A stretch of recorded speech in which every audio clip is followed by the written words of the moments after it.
What was your childhood like? Horrible. How are you feeling today? That's a great question.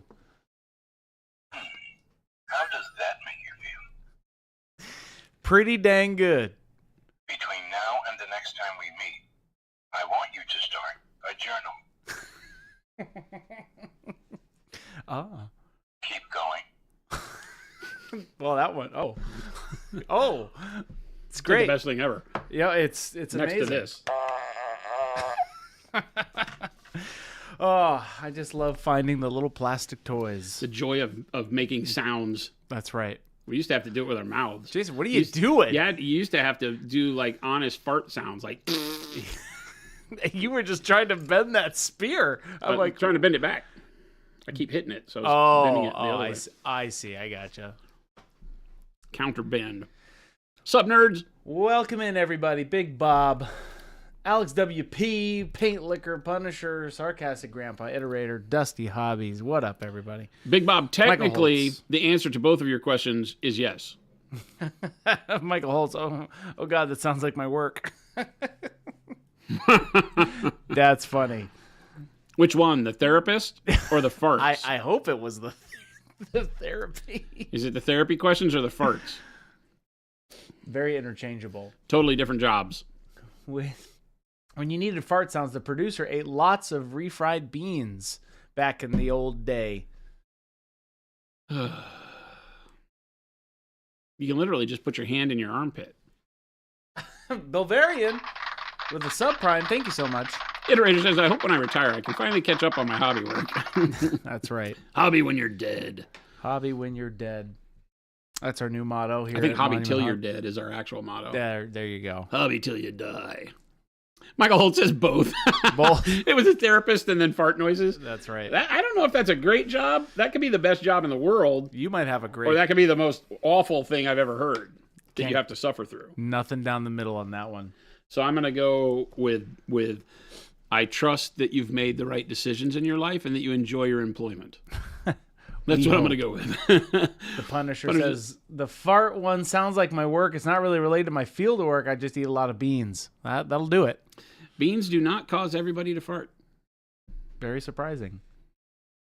Fruit causes more people to have gas than beans. Very interesting. Citrus fruits. The more you know. If you eat fruit and vegetable at the same time, like in a salad, Yeah. that's very gas problematic. And if you put refried beans on top of that, you're doomed. You also have no taste buds. Just gotta say gross. That sounds not good. Beans, magical fruit. The more you eat, the more you toot. The more you toot, the better you feel. So eat your beans with every meal. That one? That's the one. That's the one. There's even a song about it. Homestar Runner will be right back. We'll be right back. That's a throwback. What are you guys doing? What are you guys doing? Looking at a stick in a bag. Looking at a thing in a bag. What's up, Mo? Brussels sprouts. Blech. Blech. Taco Bell for the win. Taco Bell that'll makes make it you feel do like something. you're about to birth something unholy. Gross. I feel like that's what Taco Bell does. Oh, gross. It's like, I know what it feels like to be pregnant with a demon baby. Jason, what are we doing today? Painting things. What? Yeah. It's day 5,000 of painting with bright pale yellow. Good old Mr. Sanguinius. I wish I could remember all the silly names people came up with for Fangtudius. Fangtudius. Nangbilius. It was like Chuckiness. Sandwichius was one of them. Yep, Sandwichius. Sandwichius. There's many. The man of many names. That napkin is now retired. Well, that's good. This napkin is taking its place. Ready Player Kit, 5-month sub. Thank you so much. Thank you. Hey, we appreciate those. Welcome, subs. everybody. Welcome to whatever today is. Wednesday? Today is Thursday. No, it's not. Oh, it's Thursday somewhere. No, it isn't. Maybe it is, actually.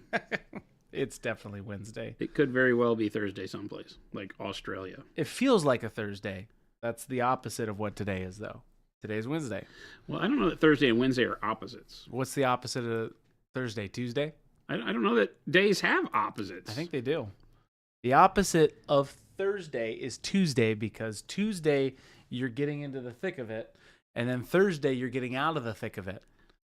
You're still in the thick of it on Tuesday and Thursdays. You're just entering the thick of it on Tuesdays, and you're exiting it on Thursdays. Chad, have you ever hung out with somebody who you just know is full of it 24/7? What? Whoa! I'm not full of it. I'm full of life. There you go. You're full of something. That's right. You are definitely full of something, Chris. I'm full of... You're definitely full of something, Chris. Great. This is now our sensory... What a pile of... That's great. The opposite Saturday is Chris Day. Interesting. I'll take that. The opposite of Saturday is Chris Day. Oh, man, chat. You're giving me the business right off the go. I see how it is. Full of beans. That's right, says Zazin. Full of beans. And little Billy from the far left corner of the baseball field, the opposite of anything enjoyable is Chris. There you go, little Billy. Welcome into chat. Today we're painting up with that. Little Billy, I want to have you know that you have driven Chris to enjoy Margarita Tuesdays a little more than he probably should have. What? When we went out to Margarita Tuesday last night, we had a good Margarita Tuesday. Christopher was crying in his margarita for longer than he normally does because of Little Billy. Yeah, you should have seen my tears. Niagara Falls have nothing on me. So I need you people to take it a little easier on Christopher. Yeah.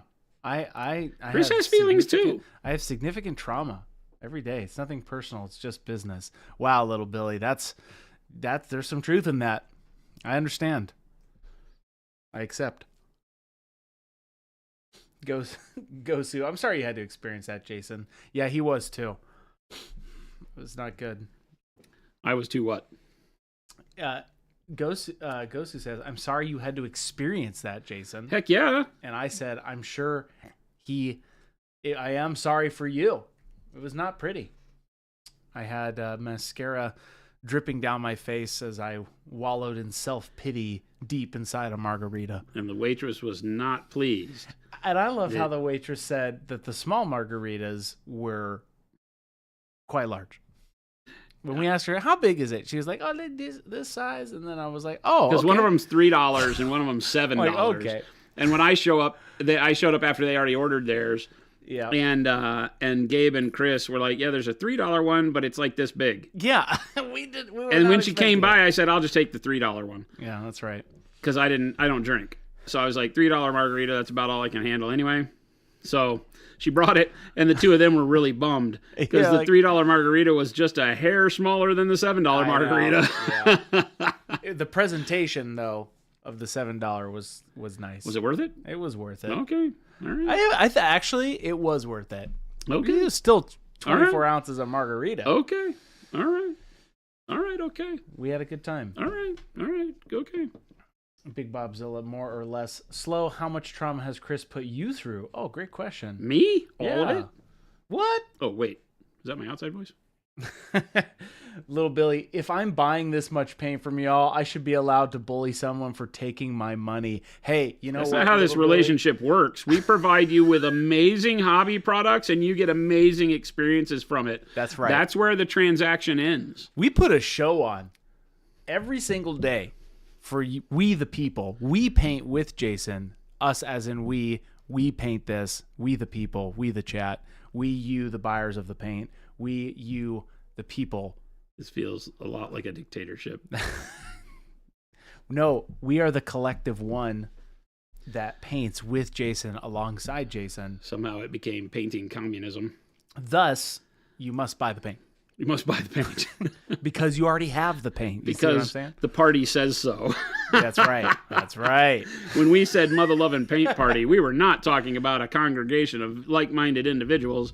We were talking about the political paint party. See, that's right, little Billy. I take the bullet because I can take the slings and arrows because, like I keep saying, Monument must have a villain, and I will play the part. I don't think we need a villain. I don't think that's in our bylaws anymore. Oh, it is now. Damn. Really? What is a drama without a villain? I mean, not all. Wait a minute. What? What? I'm not a villain. I'm the one you root for, I like rooting for the bad guy a lot of times. Yeah. I like the anti-hero. Thanos had a great idea. Take out half the people. There you go. I said it, chat. I love the shirts that Thanos was right. It's so horrible. But in that movie, which drives one of my friends crazy, I said, Thanos is the hero in that movie. Yep. We all know that. But they're like, no, he's not the hero. You can't even call him that. It's like, well, he's not a good hero. He is the hero of that movie. And it was really good. Thanos was right. That was the last one that was good, in my opinion. In-game? Yeah. The Avengers cycle? No, the Infinity War. The one before Endgame. Endgame was cool, but it was more just like... Endgame had epic moment of on your left. Avengers Assemble. Yes, that was... There is no better visual in the entirety of the Marvel Cinematic Universe than that Cap nearly dead. Yeah. Everybody beaten up, and the Doctor Strange portals opening up, and through the headphone on your left. Yep. And all the people coming back after Iron Man snapped. That was it. That was the last of it. That was the last of good Marvel. 100%. Daredevil comes out today, right? I heard about that. It probably does. Let's see.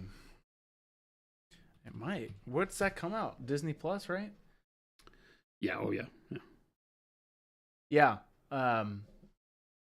Anyway, I'll take the slings and arrows for you, chat. I'll watch Daredevil. Oh, yeah? The only thing is, like, I get that What's-His-Nuts probably didn't want to continue being fat for the Kingpin role. But Kingpin's intended to be monstrous. He is. So I don't like the svelte Kingpin. But, whatever. I like the old Kingpin, like the big monster mutant one. Yeah, that's the way he's supposed to be. I like my Hero Clicks Kingpin. Well, even like the Crisis Protocol Kingpin is really good. Oh, nice. Yeah, I get you. He's much bigger. Pump for Daredevil, yeah. I'll be interested. I might give it a whirl. Got Punisher back in it. Oh. John Bernthal. Okay. So, and all the cast came back. Fozzie. Yeah. Interesting. Okay. Maybe I'll give it a whirl. Chat. So we'll see. I'll do it for chat. I don't think that Elektra is. Oh. But. Hey, if you're all just now joining us, let's take it back a notch. Welcome in. Hi.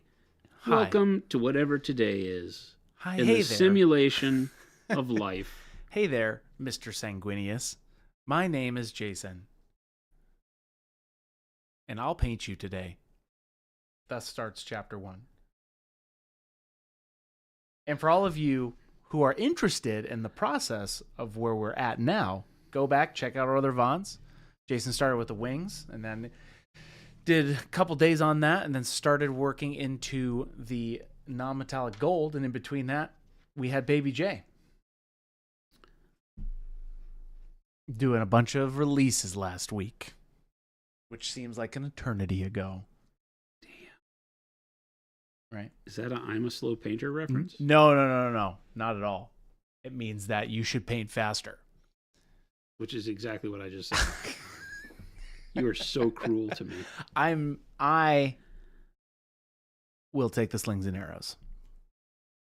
Somebody must captain the Dutchman. Papa Chicken. Oh, I'm late. Oh no, the first set of chats I see, no berating. Is everything okay? Hey, everything's going great, Papa Chicken. Bud. As long as your name's not Jason. That's right. Bud, good day, fellas. Just finished sound checking. Robin Trower. Oh, interesting. Who? Robin Trower. Is that? Yep, Trower, right? That's how he's pronounced that, correct? Trower. Do I know this person? Do I know this person? Oh, I'm going. Is this a person that was in a famous band? I think I pronounced that right. Interesting. He's a guitarist from the UK. This guy? Huh. Do you know him, Jason? Nope. Say, iconic guitarist Robin Trower brings the magic of his 2024 UK tour to fans, blah, blah, blah, blah, blah. Interesting. Don't know it. Hey, but Bud, we're glad you're here doing that. That's the moral of that story. Welcome in. That's not how morals work. Hey, the moral of the story is that Jason is going to finish this model today. I am. Over okay. bridge or high Wow. water. I did not. Oh. Well, now, Here chat, we go. This became a totally different amount of focus now. That's right. Here we go. No. I'm not pressuring Jason ever to finish models. We all know how that ends up. This guy. I'm kidding. I'm kidding. I'm here all day. There it is. Welcome, everybody. We're doing great today. Big This Bobzilla. guy. I'm still waiting for Monument finger painting kit for my kiddo. We would love it. Hey, Big Bob. It's called just taking the paint and putting it on your finger. We don't need a whole set. You already have the set. Just throw it on your finger. Go for it. Finger painting. Finger painting. That'll be a video Oh, that we'll people. do. I want Jason to paint a model with just his fingers. How great would that be? People just, the internet just wishes pain on people. That's all the internet is for. It'll be under our master section on YouTube, by the way. The internet just wants people to experience pain. That's all the internet is for. Experience pain. Yeah. Do it for charity, says Big Bob. Yeah. Do it for Great. charity. Yeah. That's another thing. It's like slap the do it for charity on it. You can get away with anything. Do it for the kids. All right. Real question from Papa Chicken. Here we go. First one of the day. This gold appears very pale to me. Is this an example of memory of a thing being very different than a thing looks in real life? Is this why references are so important? Papa Chicken. Memory of a thing. Yeah, this one, Papa Chicken, you might have to clarify. I read this exactly. Is this an example of a memory of a thing being very different than a thing looks in real life? Is this why my references are so important? Is this why references are so important? Well, first off, you're painting it the way you want it, right? Mm-hmm. So memory of a thing, it kind of loses me. Are you saying that like you don't remember gold looking like this? Yeah, Papa Chicken, are you asking like, oh, is he getting this from a reference? I'm thinking that's what you're saying. I'm identifying this. Like for maybe Papa Chicken, you're saying, is it you're not having a memory of gold looking like this, but Jason is, and that's why he's painting it this way? Maybe that's it. The terminology is throwing me, is all I'm saying. Yeah. Michael Holtz, how many hours have we put onto this guy so far? Well, let's see. Actually, I can give you that exact answer. 1, 2, 3, 4. When did we start the wings? Last week? We did 2 or 3 days on the wings? About 12 hours, I would say. Yeah, maybe 12 total hours. And that's stream hours. That's stream hours. So in paint terms, probably 4 hours of painting. Yeah. Honestly. The wings we did over 2 days, but we had a lot of, like, looking back at my stream log here, we had a lot of good examples over the last couple streams, essentially. A lot of, like, good segue stuff. All right, here we go. The way I remember gold is that it's more saturated and yellow. This looks very pale and desaturated and yellow. Is my memory off? Oh, I see. Okay, that makes more sense. Well, number one, gold has a lot of different looks, depending on how polished it is. The more you burnish or polish gold, the more white it becomes, the more pale it becomes. The dirtier it gets, the more tarnished it gets, the more dark it becomes. A lot of what your brain familiarizes itself with as gold out in the world is more of a brassy looking gold because it's plated, not solid.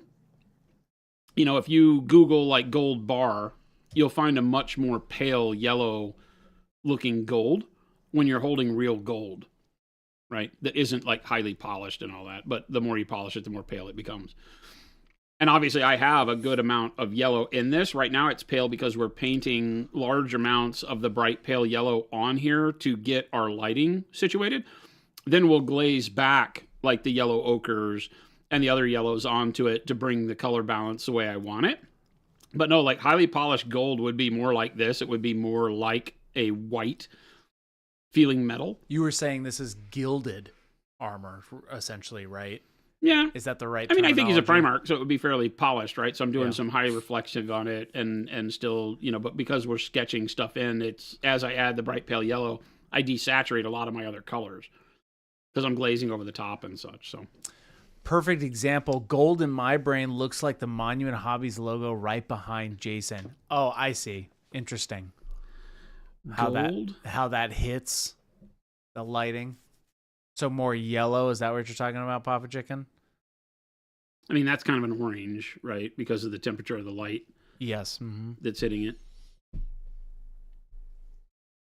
But no. I mean, you can use a reference and dial into that reference. Just realize that there is no like base standard for color of gold. Gold has many different colors too. Zambies. Welcome in. Never heard of her. Jade glazed fluorescent yellow. No? I love gold. That's right, Pain Liquor. There you go. I'll give you one. We are not glazing fluorescence over this guy. Why not? I mean, maybe if we come up with a good excuse for doing OSL at some point, we could. Oh. Papa Chicken. It's not that I dislike it or anything. It sounds like this might be an example of why references are so important. Yeah, I guess it depends on what your story you're telling too, and like what kind of gold it is, right? Because if I type in gold, you're getting a lot of different gold references. Yeah, you're a lot. You have to pick something the way you want it to look out of that, and just understand that as a yellow metal, you're going to want to drift into that feeling of yellows, oranges, browns. Zambi says, I'm glazing fluorescence over model. Oh. Figures. Shots fired. See what I did there? Figures? Get it? She says she's glazing over models. I said, figures. Oh. Like, get it? Like models. Like models. Like miniatures. See what I did? That was like, a dad joke. Like miniatures. That was good. So, like painting on miniatures, like models. Figurines. Figurines, like putting paint on the figure, like on the model. You're starting to get it, Chris. Over, just a little further. And all right, I think give you're me there. one. Just give me a one little second. further, maybe just a little further, Christopher. The paint on the model. If you're painting a model, if I'm painting a model, and the model were to be considered a figurine. Okay, well, you lost me there. Okay. A figure what? A figurine. Got it. Okay. It's Italian. Hey. I don't know why I just went right to that. Hey. Paisano. Fangoli. Stefano. Anyway. Okay, got it. I think I'm tracking. Are you tracking, Chris? Have you caught up with the train? Chat? We lost him. But I'm doing Sithwev colors. Okay. I enjoy the puns. That's good. That is great. I thought that was a good one. I thought it was wonderful. You didn't even know what it was. I didn't. I was still trying to understand what painting is on figurines and models. It was just blowing my mind. I'm hiring, chat. I need a producer who understands. I'm sorry, chat. You know, Jason does have to deal with me. I got to turn it on, then I got to turn it off, then I got to turn it on. I have this beautiful energy reserve that I compile to make sure that you are entertained and you're learning, and I'm recording and I'm chatting all at the same time. You're experiencing that. Kyle Sparks, you're moving all done, Monument Hobbies? It will be this weekend. We're getting close. Chris is slow, so we just kind of have to deal with the fact that if you would like to see molasses dry in real time, that is my workflow speed. That is me. If you look up turtle in the dictionary, you'll see my high school photo. What? Did they call you Turtle? That's very mean. No, I am a dwarf. Very good at short distances, not long distances when it comes to moving fast. We're very fast over short distances. Kyle Sparks, to answer your question, we're almost there. Things are moving. Things are shaking. They definitely are. I am over in my new office. Yep. On the other side of the building. So is Christopher. So is everyone. Those offices are not quite arranged properly yet, but they're getting there. Yep. Uh-huh. Poor Christopher, his office is not near what I know it can be. He's slacking. I know. Chris is inherent decorator of Monument Hobbies. I love decorating. I'm a decorating man. And his area is not. It's not there. It's not up to par yet. Up to par. That will be changing very soon. I've come up with the concept of my little corner, and stay tuned. I put all my models in the case, which is very nice of Jason to let me have my own model case. He stole it. I did.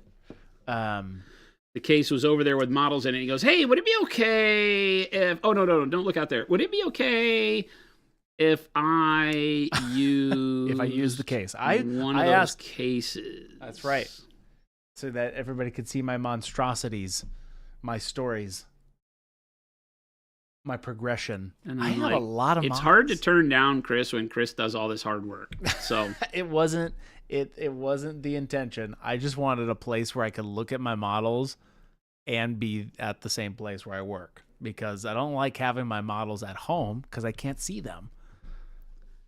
And they're all going to get re-primed. They're all old now. They're all old.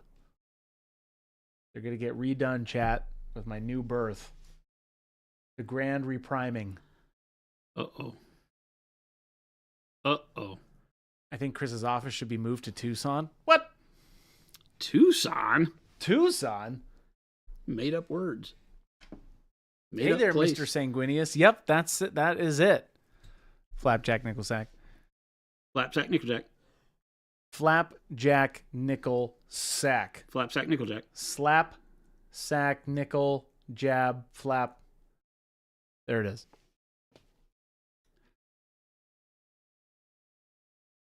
Belvarian, just carry around pictures of your models in your wallet like they're your children. Nah, I have plenty of kids. I don't need them. I don't need any more kids. Got like 18.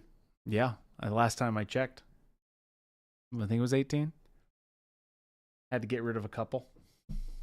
I have no kids, chat. I need to clarify that. Or do I? No. Do you? Well, now the question is, when you say, or do I, do you need to clarify, or do you have the kids? See, you let the conversation get away from you, and now the answer is yes. Everybody's unclear. That's right. I like to keep everybody wondering, you know? It's a big part of my shtick. Was Chris serious when he said... I've had people come up to me and clarify, which means that the joke has done what I've wanted it to do. Chris, I need some clarification on a thing you said. Hey, I know you said you had a couple kids. Is that true? And I go, dear child, maybe. I'm kidding. No, I don't have kids. T. Schmid. Is Chris or Gabe the one that has the dodgeball size count as Kragnos? That would be me. That's Chris. That's in the case. That's the bad moon. The light of the bad moon, chat.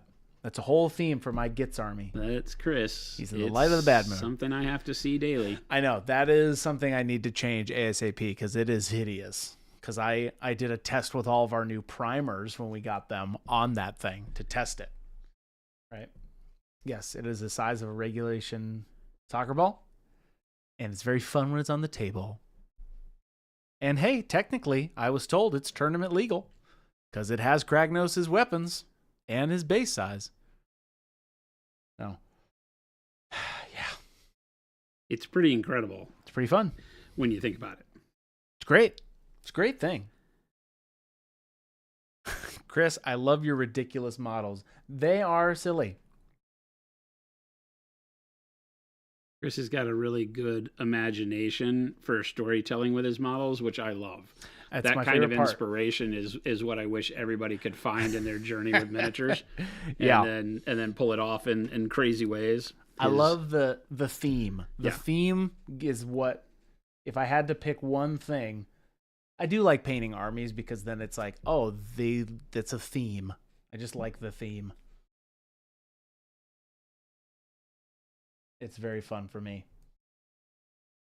But the gits are on my list of redoing because I want to do them all with Pro Acryl. I think it was Krylon and Montana Gold spray paint when I first bought them. So they're all just in monochrome, but I want to do like actual layers and stuff on them with Pro Acryl paint. That was B. What is it called? BMH. Before Monument Hobbies. We called it BM for a little bit, but then we found out that meant something completely different when you were going to visit your doctor. That was before my BM time. Excuse me? What? Dodge, duck, dip, dive, and dodge. That's right, Romeo. Dodgeball. Look, yeah, it's the size of a dodgeball. It's huge. It's heavy. It is very heavy, and it is a pain to travel with. Thank you, Monument, for allowing me to put my models in the case. Specifically that one. And that's why it's on the 4th row, a little bit in the dark.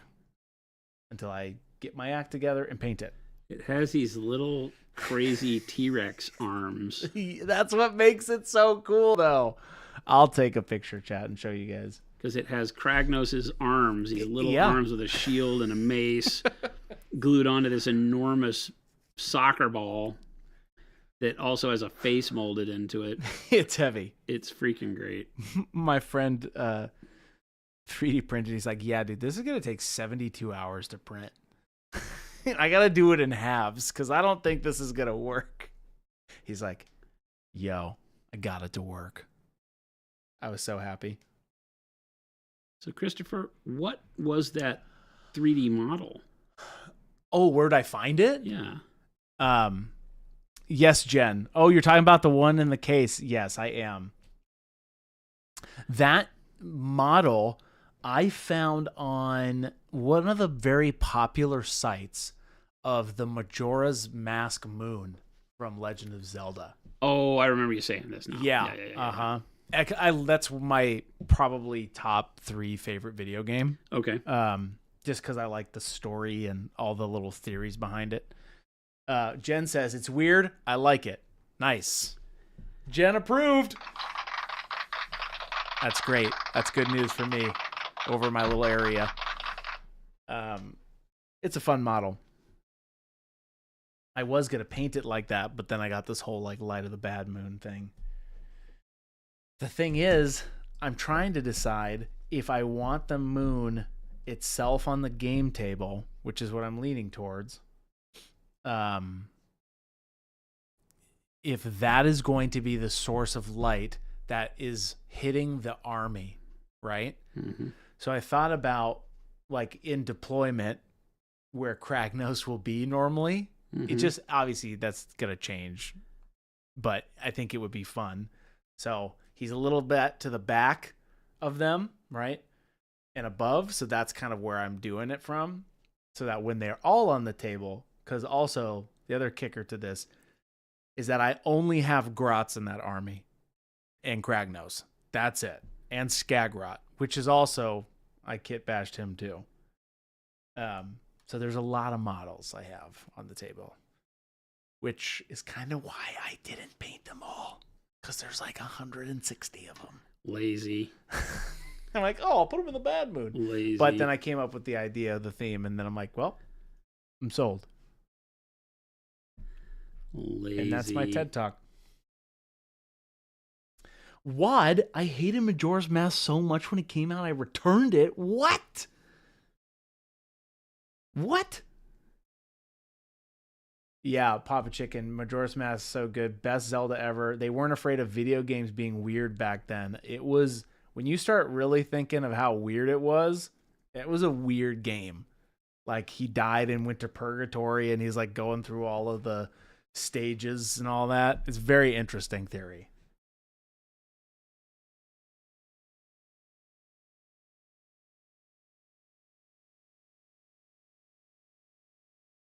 Here's a question from Swifter Bear. Question: can you add to your unit after you submitted your initial figures? Sure. That's for the monthly challenge. As long as they're unpainted. Right? Sure. Do what you want. Why don't you having fun? So why don't you be limited? If you find that you want to add to what you showed initially, you can. If you just want to paint a few of the models for an upcoming army that you're doing, you can do that. Yeah. I'm very excited about this one because it's definitely inside that theme realm.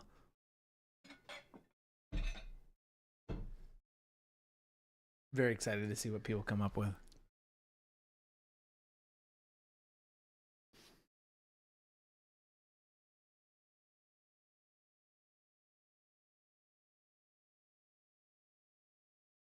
Still just kind of working around all my edges here. I did an absolutely horrible job of identifying all of the emboss spots on the armor. It's being a little hard for me to figure out where these kind of floral swoopy bits go.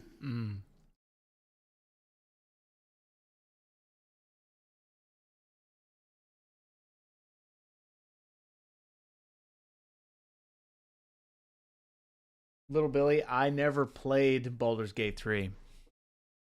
I never gave that a whirl. I've heard of many good things. All my friends have played it. I have not played it. Did you ever play that game? I heard it was not good, so I did not. I'm a big fan of the original Baldur's Gates 1 and 2. Okay, got you. I heard that this was not Baldur's Gate in the traditional sense of what I would like it for, and so I didn't pick it up. Got you. Gabe played a lot of that when it first came out. Baldur's Gate 3? Uh-huh. So did his wife Kaylee and oh, that's right, yeah. friends. So they were all playing and they're like, "Oh my gosh, this is the greatest." I'm like, I couldn't get into it. I think it was also like I was playing, I don't remember, when did that come out? I think you were doing League of Legends. You were back on a big League of Legends kick at yeah, that I point. was. And then they changed it all this last season and I'm like, ugh. Right. Yeah, I had a big one.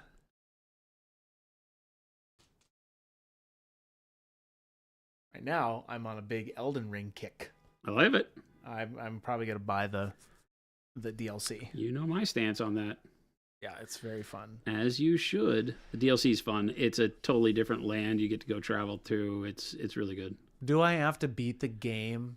You have to beat the Lord of Blood. Oh, okay. Got it. I know exactly what you're talking about. Right? With his big pitchfork of doom. He was in 2 different places, wasn't he? Yes. I beat the one not in the big temple. I beat the one in the catacombs. It's like Margot or whatever. Yeah. I got to still beat him on the other level. You got to beat him up. You beat the easy one. You got to beat the boss one boy. At his temple of blood or whatever it is. I just got to the beast clergy guy. Yep. And that whole zone has been hard for me. Well, the beast clergy is also one of the, he turns into the other. Yeah, he turns into wolf guy. Mel something. Yeah. So. Yes, it's actually very fun.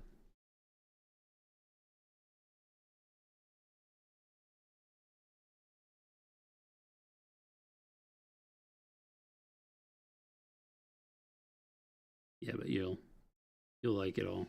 Okay. The expansion, as long as you can go beat I think it's Margaret. Yeah. And in his temple. Got you. I have to still go. I was trying to find him the other day. I just got to look up a guide. There's always an arm sticking out of it. And once you go up and touch the hand sticking out of the egg that he was guarding in the temple. Okay. That then opens up the portal to the other realm. Okay. Got it. I was like, how do I get there? I think I know what you're talking about, though. Yeah, very fun game. So I like when it started, I wanted to play a whole new character, and so I went through and ran Elden Ring all the way up until that point. So I still have that character that's beat the whole expansion, hasn't finished the main game. Oh, okay. So now I go back with all the expansion stuff and fight in the main game, but it makes the main game almost a little too easy. Okay, the certain weapons and stuff. Situations. So yeah, there's some cool DLC things I wanted to check out. Neat stuff the way it's laid out. There's a lot of little dungeons and stuff to go hunt around in. A lot of mini boss type situations that are fun. Yeah, those big colossal candle torch giant things. Bane of my existence. I heard they're very difficult. There's ways you can cheese a bunch of them. Yeah, but yeah, they're a pain in the butt. How did you? What was your? You did melee, didn't you? I did. I did a magic build. Okay. And a melee tanking style build. The melee tanking style build is the one I was able to beat the expansion on the easiest. Got you. I didn't do the bull goat armor or whatever it's called way. Yeah. I learned after I beat it that made things lots better. I did the madness spear. Yeah. That you get in the main one. Yep. You kill what's his nuts at the castle where the madness temple is blowing. Yeah. You kill him, you get his spear. I used the madness spear because it was a good pokey from behind a shield, so you could poke from behind a shield, and that's how I beat the game. That's cool. And I did a tremendous amount of damage with it because that madness build up and bleed. It also does bleed. Yep. So that worked pretty well to beat the end boss. I like it. And then, of course, the traditional freaking tier. Tier? Yeah, as your ash or whatever. Oh, your spirit ash. Got you.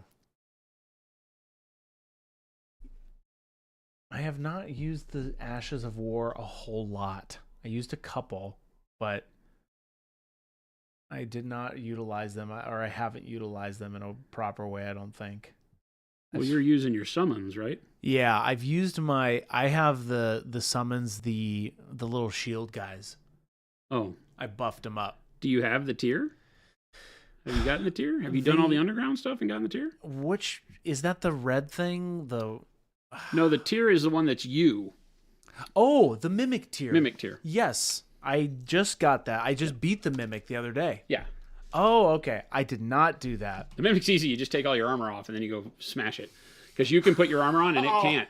So you run in naked, and then you run in naked, it spawns as a naked version of you, and then you put all your armor on because you can go to your menu and put all your armor on, and it can't. It spawns as whatever you are at the time. So you run in naked, and then you put all your stuff on. You absolutely beat the crap out of it. Oh my gosh. I run around and let it punch on you, and it doesn't do any damage.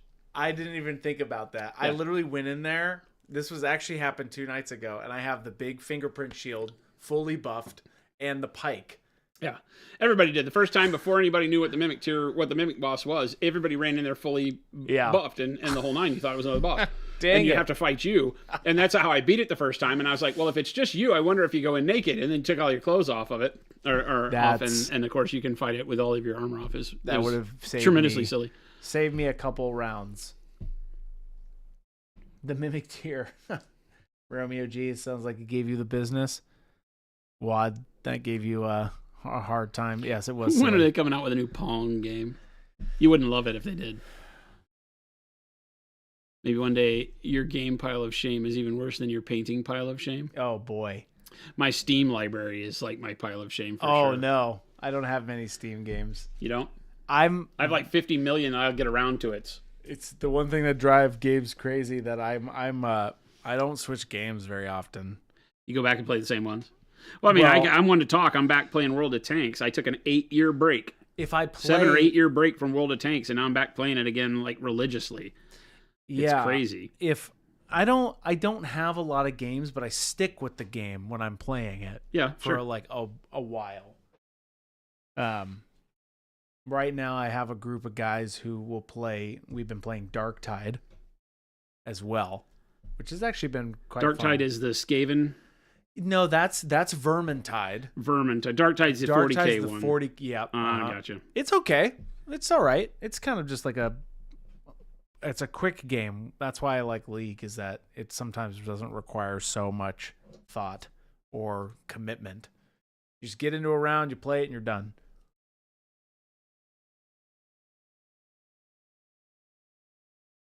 Plus, I also played. I'm just kind of waiting for Path of Exile, because that's also a very fun game. Good old Path of Exile. Hits me in waves, for sure. I had a lot of fun playing with you guys. It is. And It's then fun. The game just got to be too And then it freaking just- Stockholm syndrome. Too. Yep. To That's it. This game does everything wrong, and I still keep playing it. Yeah, so I'm kind of waiting for a mass change. Obviously, I don't know when that's coming, or if that's just the They reality. do it seasonally. I think they said the next season's in April, or the first season's in April. I think it's coming soon. Yeah. It can't be too far. A month or so right after Adepticon. Soak up all your time. Yeah. I'll be kind of bummed if I have to redo my character, though. Well, you do. I know. They'll add the new chapters and you'll have to start over. I know. That's the way that works. Every season is. I hate seasonal games for that reason. Live service games like that. On Diablo 3, I played one on the OG server, my one witch doctor, and that's it. Never played a season. I just don't have it in me to go play the same damn story again. It seems so lazy. I hope somebody's fixes I took that. years off of Path of Exile, and when I came back, the game had changed so much that it was fun to play a new character. Yeah. Because none of it was like it was when I played it the first time around. Mm-hmm. They had changed the story up. They'd done a new player experience. It was totally different. They'd added so many things to do in the game. So that kind of felt good. But yeah, the doing of the story 100 times, it's kind of rough. Some people love it. Jordan loves that crap. Yeah, he does. I can't handle it. Hey, speaking of Jordan and Gabe, Dice Tower West, they're there. If anybody's there. Out in Vegas. Out in Vegas, they got there safely. And they'll be at Dice Tower West if anybody's around. Little Billy, just got my Flora set from my LGS. Excited to try it out. Nice. You did some good, Little Billy. You did some good. Chris, it sounds like you're holding him in high regard right this minute. I am. Because he made a wise decision. Good job.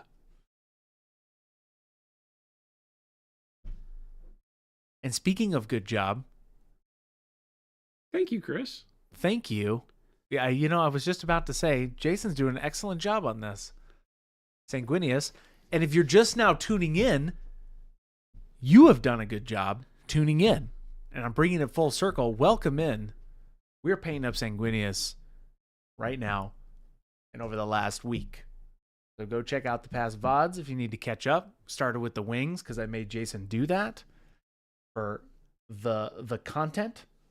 And now we're painting up some non-metallic gold. He did. Last week we had some big announcements, folks.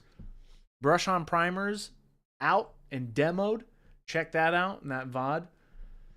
Which was, drum roll please, 7 days ago. February 12th. And then on the 26th, we demoed the matte varnish, which also came out last week. And on top of that, Jordan was painting one of our new models, Kamar Jin, for 4 days, which also came out. So check those things out. Big week last week. Yeah, the Anger Minis have been selling really well. That's right. So I'm very glad that you all were able to everybody see that. got to see them, and that we finally got the packaging all done. Yep. Shout out to Gabe and his team for doing that. Christopher for pulling it all together there. That's right. On the stream. We got it. They're out there in the wild.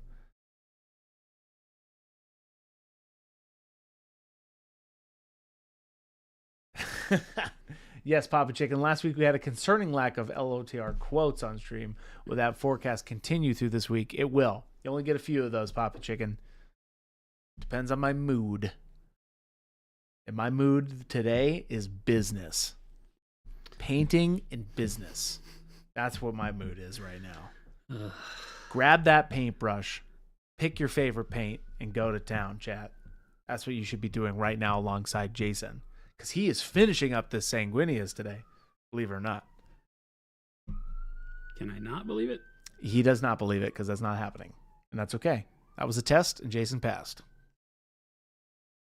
If I choose not to believe it, does that make me a heretic? But are we going to see the Kamar Jin finish? Nope. Jordan did that for his time there, but now Jordan is back in the helm of sales. He's going to finish it, obviously, and you guys will get to see it when it's done, but I don't think it'll happen on stream. Not on stream. I want him to It's fun because he's painting the dog in the lantern like Poppy. Yes. Yep. He said he's gonna take some pictures and put that. Which in I'm there. hoping Jen is gonna bring Poppy over here when the groomer's done with her, because the groomer's out back. The mobile groomer is here. He was supposed to come to our house, but he had a cancellation ahead of our appointment. So the mobile groomer is out back in the alley with Poppy in the truck, and we've never seen Poppy in her proper self. She was little ratty homeless dog, and she's been a little ratty homeless dog the whole time. So it's going to be exciting to see her once she gets her hair trimmed and, all that stuff. So I'm excited. Shadowcast, Chris, you got me interested in redoing some of DA's Space Marines. Nice. Dark Angels. How did Chris inspire you? I don't know. Maybe it was on my rant of the Grand Reprime. Uh-oh. Everybody's got to do it. You just got to do it. You got to pick up that batch of non-painted models and give them some life. Here's a question. Is this true that dry brush is a technique that is used only for beginners in miniature painting? Do you use it often? Incorrect. That's right. Dry brushing is a fantastic technique that is used by some of the absolute most skilled scale modelers on the planet. And scale modeling has pre-existed figure painting for as long as I can imagine. And it's where I learned it.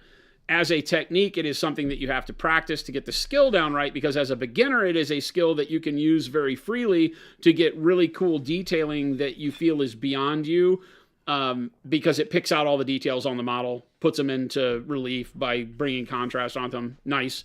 So it has a really neat effect that can make you be like, wow, my model looks that much better with just this one technique. The problem is you have to refine that technique to get rid of the adverse effects of it, which are that it builds up a little bit too much texture of paint on the edges if you're doing it very thick. So getting your confidence and learning it better makes it a tool you can use for anything. I use it on display models. So we dry brushed Antonio LT Gray. The first layer of orange on the underpainting we dry brushed to get the effect on the gold before we then went back and painted the detailing on the non-metallic gold on him. We dry brushed the tank. That's part of the weathering series on painting the tank. We dry brushed the tank with a flat brush to get all of the raised detail and edges brought back into focus after we did the airbrushing, right? And it works great. And I would suggest that everybody get good at dry brushing, because it is a very, very valuable tool in your toolbox no matter what you're painting.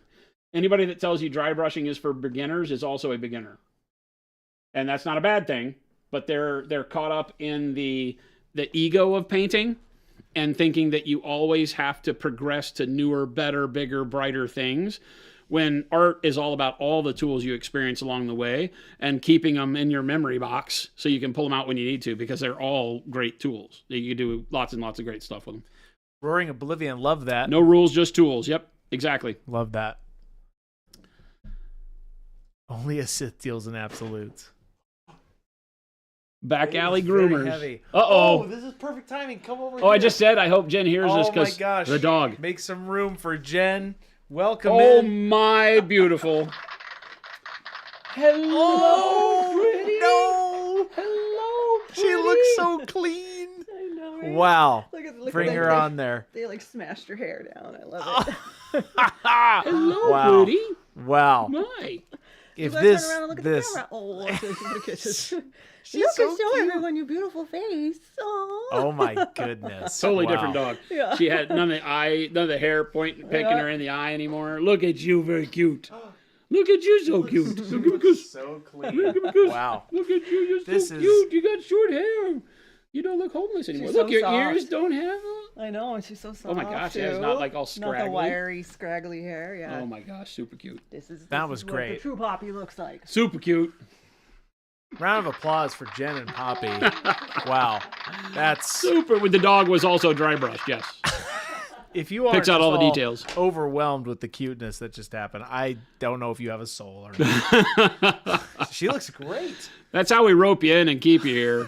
Every now and then you get you have to deal with my the crazy beauty that I bring to the table all the time. I know is daunting, and you get used to being distracted to the point to where you don't notice it anymore, and you just look at me painting. But then we have to drop the dog in on you every now and then, remind you about the cuteness overload that is Yes. apparent at Monument Hobbies.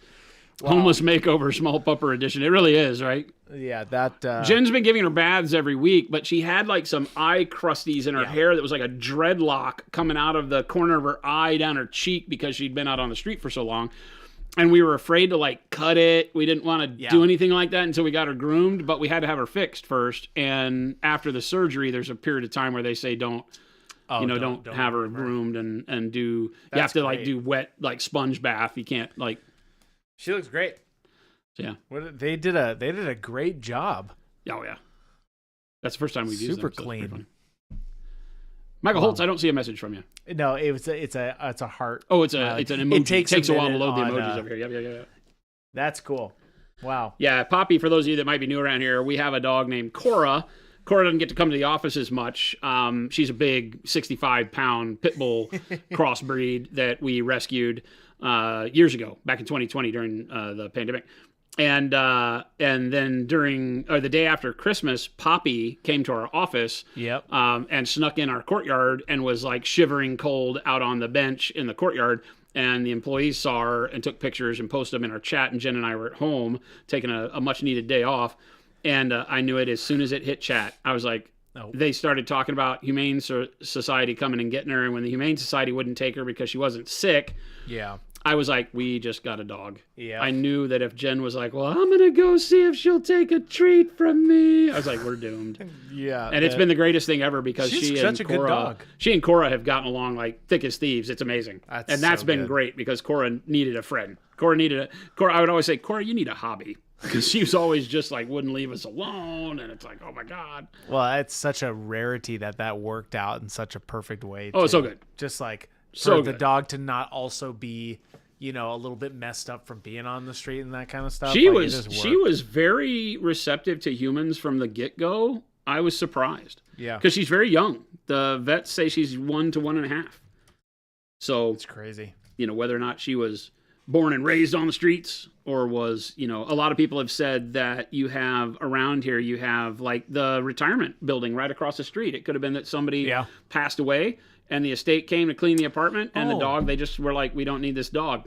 That's a good point. A lot of people say that you don't think about that, but a lot of older people have small dogs, and when they pass, nobody takes the dog, and the dog gets abandoned. Yeah. Because they don't have an owner anymore. And I was like, I hate to think about that, but I know. I'm glad we have a great home for her now. We are her forever home, and the fact that Cora loves her is great. Well, I don't know that Cora loves her, but Cora That's plays cool. with her and tolerates her very well. Black Wolf, 72 months. Woo!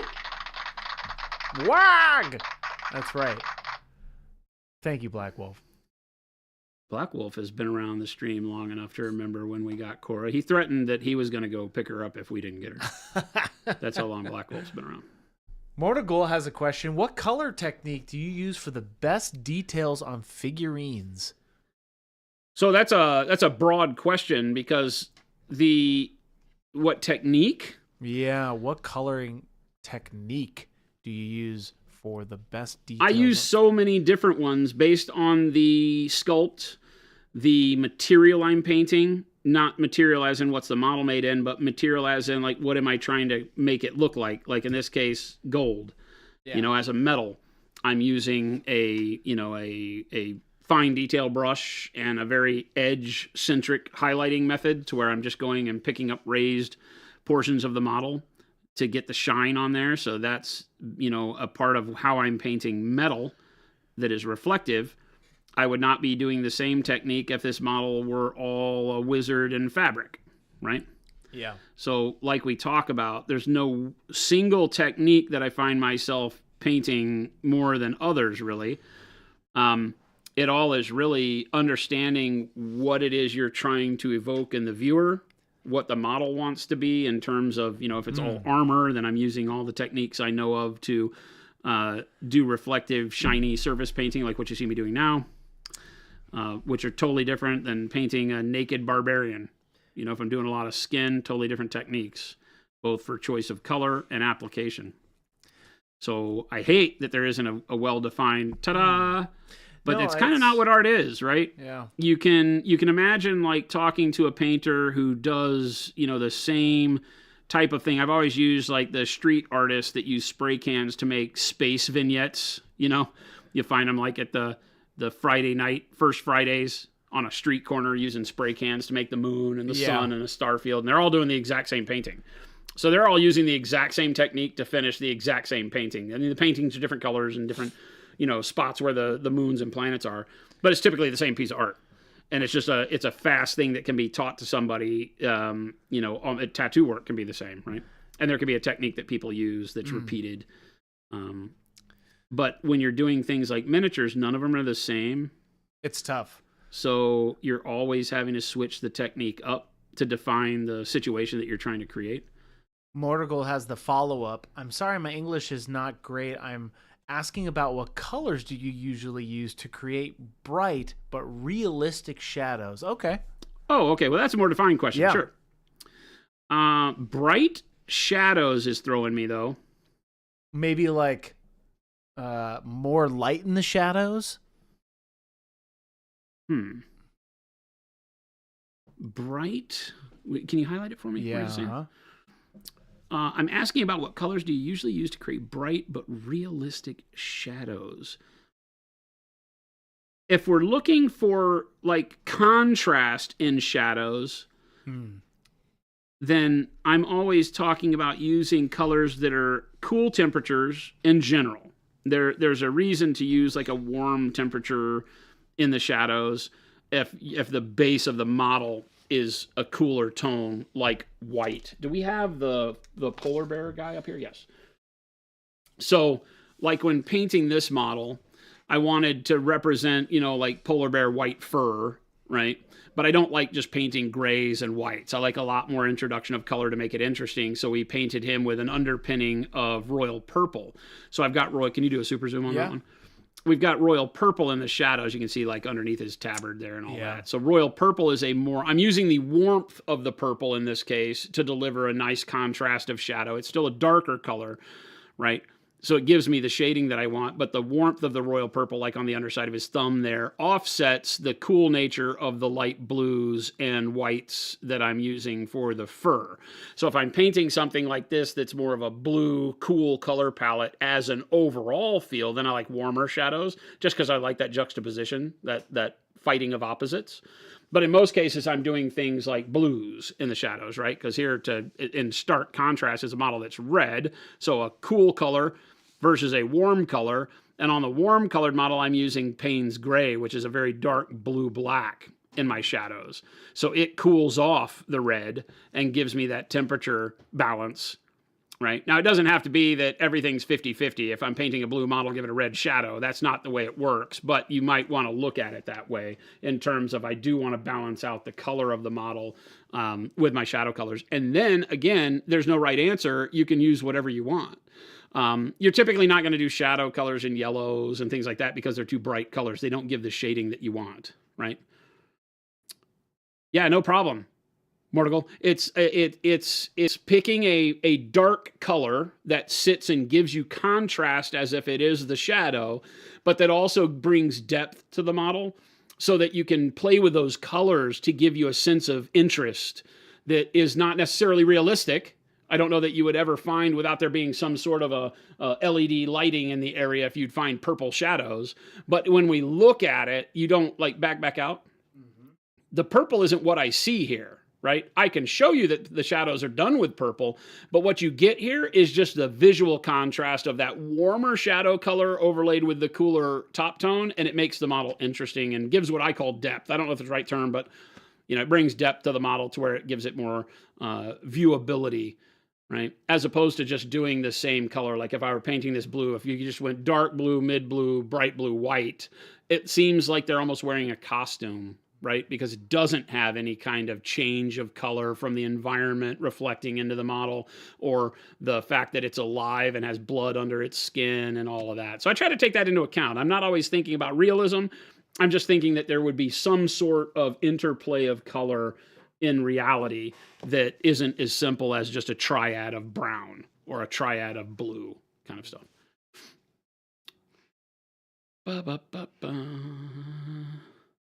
Alex Field, this one is from, what's that game? Matt just said Warcrow from Corvus Belli. It's their fantasy game. It's the guys that make Infinity. This is a special character model that came in the Kickstarter, I think, for it, or however they launched the game. And the 2-player box set comes with like a set of like mercenary humans and then some orcs, I think. And this guy was just really cool. He's the only one I really wanted to paint. So that's the only one I painted. But I do all sorts of crazy stuff with regards to shadows. Like this guy is all shaded in dark camo greens. Yeah.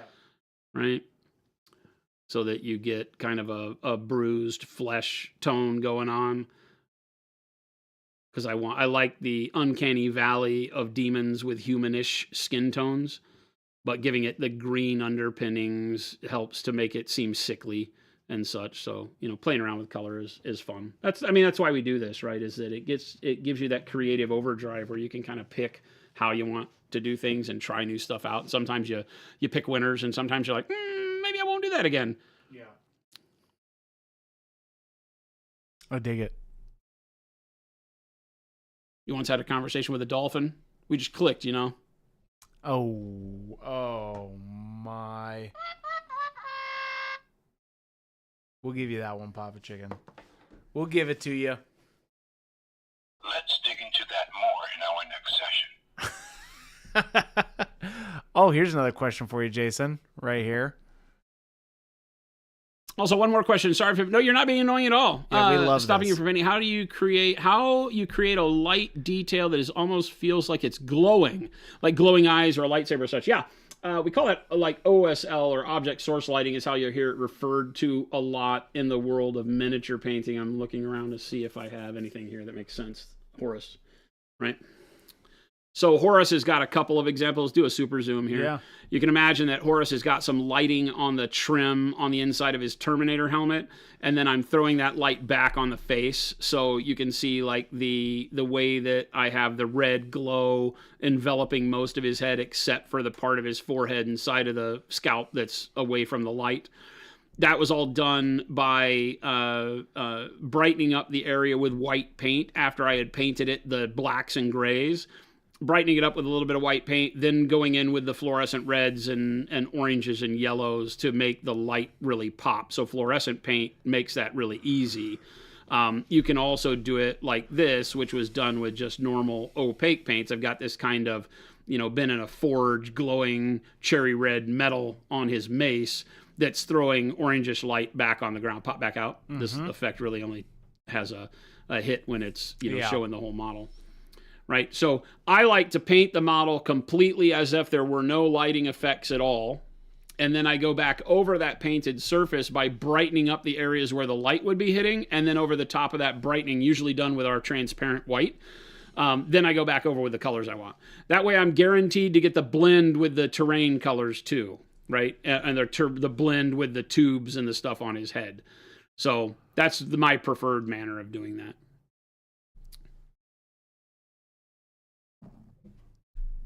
Mortigal, yeah. Yep, I painted this. This is the Horus Ascended from Forge World. Fantastic model. It's a dope model. Terrence Watkins asks, can you varnish too many times? I mean, yes. What's the effect of varnishing too many times is a buildup of material on the model that smooths out edges. Okay. Varnish typically is a thicker polyurethane, thicker formulation, so it gives a thicker layer of paint, even though it's clear. So you can kind of smooth out details on a model. Even though the varnish is see-through, sometimes that can cause problems. If you're using a matte varnish and you varnish too many times, it can over matte the coloring to where it takes away too much of the reflectiveness of the model. You don't really like dead matte finishes on many things. You want a little bit of reflectiveness. Even our colors are very matte, right? All of our paints are very matte, but they reflect enough light to keep it interesting, right?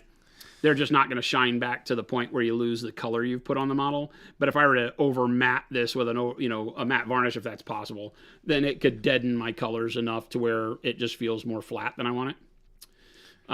But really it happens when you like gloss varnish something too much and it rounds the edges off. You can imagine like those wood tables that they put the urethane over it, or they pour that clear epoxy over to make tables, and it rounds the edges. There's no more squared edges anymore. So you can do that. You should look up the 100 Thin Coats video. Yeah. Midwinter's Minis did wild. I have seen that one. I've seen like 100 coats of Null Oil and 100 coats of Chaos It's Black, just and it's just so a much- blob. it's It's just done so with like a much Necron paint. model, 100 coats of Lead Belcher or something like that. Yeah. Mortal Gold, though, that is a link to our YouTube channel. We have plenty of tutorials on there for you. Check that out.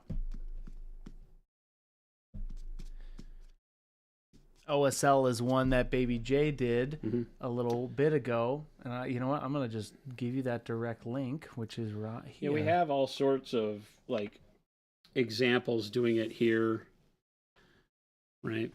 Mm-hmm.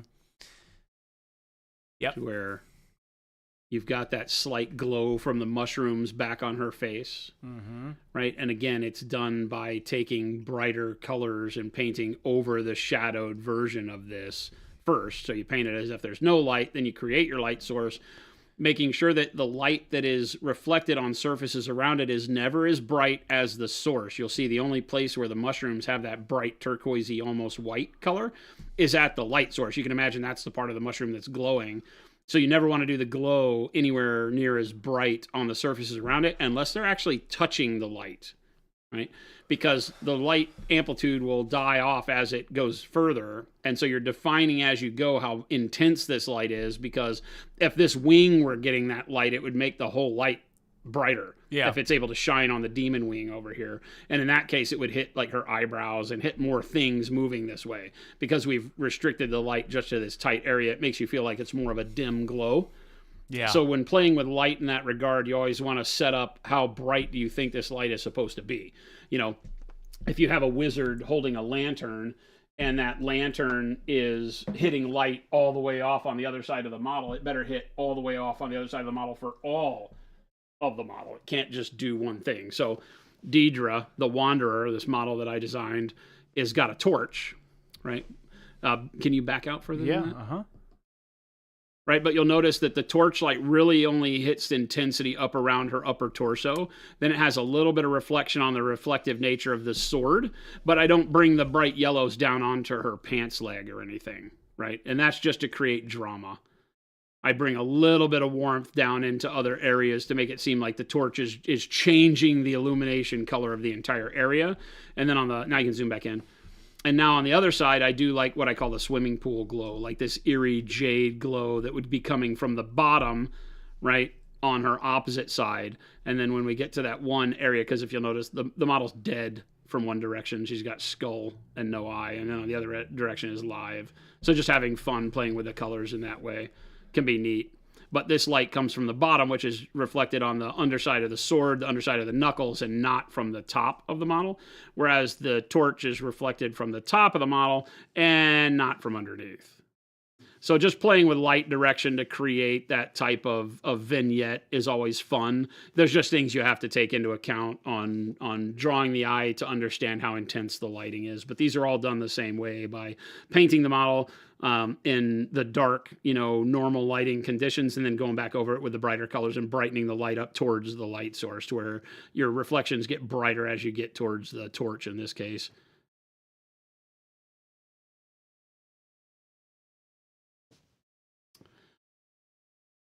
Deadbeat, no. Our plan is not to release any of the Mother Love and Paint Party models again. We never say never, but that was the goal. We might do like a year 10 celebration and do them all for a month or something. Let enough time pass that nobody feels butthurt because they thought they were getting an exclusive. I just don't like that feeling. If people were like, this is the only time we'll make it, and then we make it again, it feels bad. Yeah. Was that witch done with all the heavy body paints? No, this one was. Okay, I was like, oh, I know there it is. Yeah. This one was the one that I did. I showed you guys the heavy body paints doing her, and mainly doing the CMYK for all the skin. Yeah. Right, and the skin and the gold, I mixed all the CMYK colors to do the skin, so it's all just cyan, magenta, yellow, black, and white to do the skin, to show you how well they mix and all that. And then we use like the Payne's gray on the hair, things like that.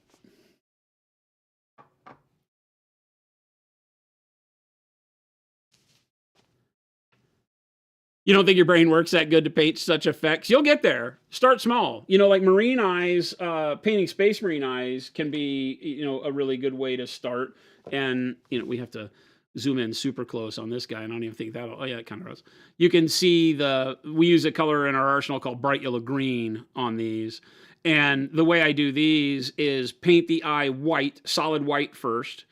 Then I put a little bit of our black wash in there, and the black wash then goes to the edges and gives it that eyeliner effect, right?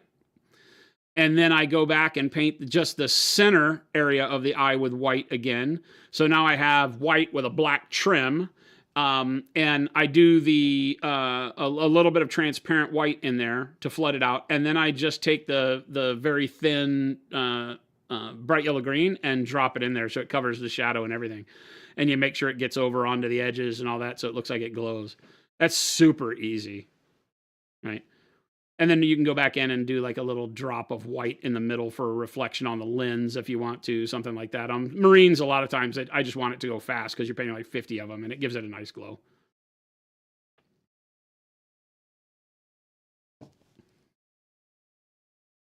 Any updates, Zazin? They're being made. So it's just really, they'll be made long before they're available, meaning that we will have them in stock, but we're releasing 24 new colors at Adepticon, and we don't do release and release and release all back to back like that. So we'll let the 24 colors that are coming at Adepticon kind of simmer, and then maybe in later April, early May, we'll release the heavy bodies. Depends. I got a lot of people pulling for them, so I might shadow release them. We might release them on the website for purchase without a big fanfare first, and then do the marketing stuff later. Could be a lot of fun. Yep, dirt. How would I paint Death Guard? I've shown a lot of times how we do. Again, we don't have the models here, but those are the green ones. This guy. Yeah. Right? So the guy that is the poster child for Noosh shows how I did my Death Guard, my 30K style Death Guard, which is how I also painted my 40K Death Guard. With this bruised white. There's a tutorial in our methodologies that shows how to do bruised white, and I start with a dark purple base, jade from the top, then turquoise, then light umber, and then olive flesh.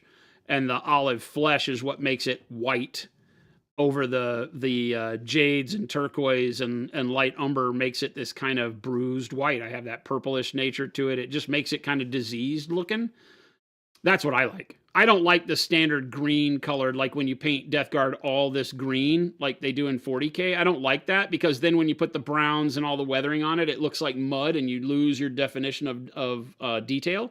So I really like the old traditional Death Guard styling with the white and the green trim. So that's how I do it. That's what I like. Does the color brochure on your website list every available color of paint within the Pro Pro range? Yes, there's 127 right now.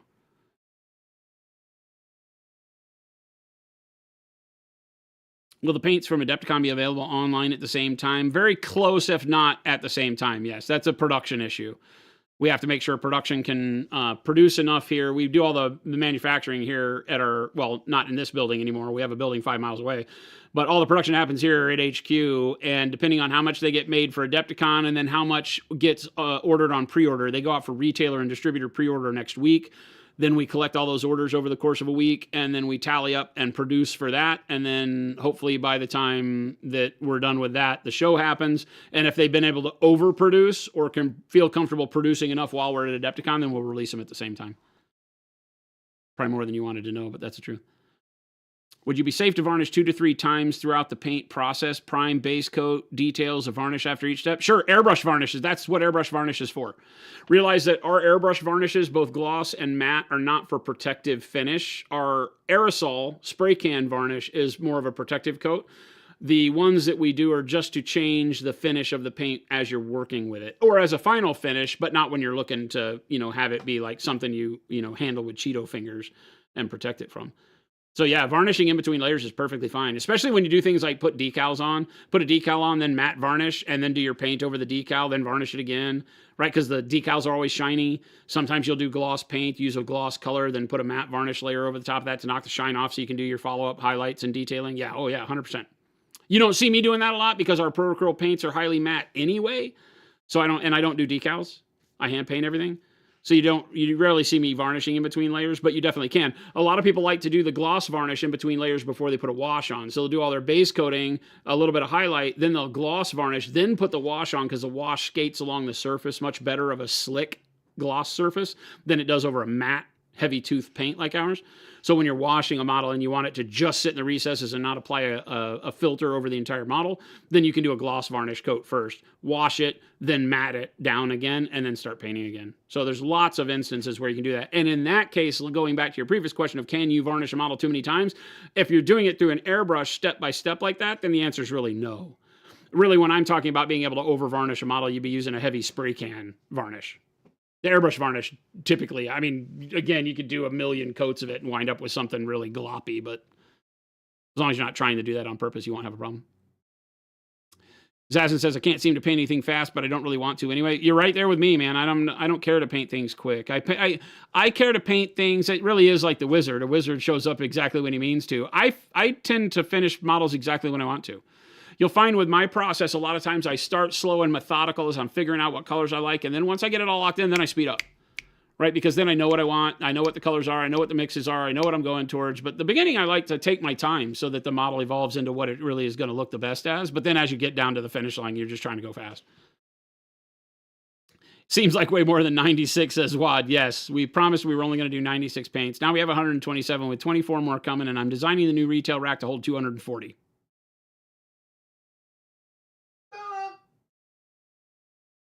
Yeah, I said it. Maybe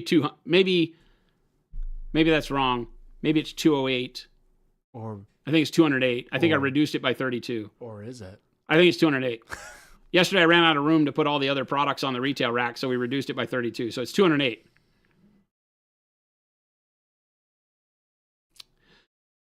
Wait, scroll back up. 24 like standard matte paint. Is it a couple of it's 2 expansion sets, 2 12 color sets. I'm not going to call them expansion sets. You'll be present. I think you'll be surprised. We've got some data that isn't completely figured out yet, but in the next couple of weeks, you'll figure that all out. Because we spoke earlier about dry brush, is it not dry brush technique used very often when people paint the base of the models? You can. A lot of times people use dry brushing early on in painting a model so that they can create the initial highlight area. I don't have a model here that really shows that well. But you can use dry brushing to pick a lighting direction. Imagine taking a model, let's grab this guy, right? Imagine taking a model, and if you wanted to put a particular lighting direction like this, you can see that the bright green hits from top to bottom and, the shadows are darker. You could take the dry brush with that bright green and do it in a directionality that made the light only hit the model like that. You would just have to make sure, and you should be doing this with dry brushing anyway, never hit the model in multiple directions. If you're dry brushing, only let the brush touch the model ever going in one direction. So pick your light source. If your light's coming from the upper left over here, then only ever dry brush left to right across the model, up and down, right? So left to right, up, top to bottom. Don't ever hit the model going back this way, because then you'll interrupt all of that highlight that you just did, right? If your light's supposed to be coming from here, only dry brush in one direction. But you can use dry brushing early on to do a heavier base coat. It's really not as much a dry brush as it is a smudge brush, because you want more paint on your brush to do that. Otherwise, it's just going to get the edges. But playing around with it, you'll find that the dry brush technique can be a tremendous way to do all sorts of painting with more or less paint on it. For 40K Death Guard, how would you paint the pustules? Like if you wanted them to be yellow and glowing. Just like I talked about with the eyes, I would use something, I would paint the model as if the pustules weren't there. I would probably start with something like a dark purple base on the blister, and then do a white over the top of that, and then use like the fluorescent yellow over the top of that, and you get instant glowing yellow pustule. That could be the simple way. Or you can layer it up. Little Billy says, wash question. No, Chris does not wash. Thanks, though. What?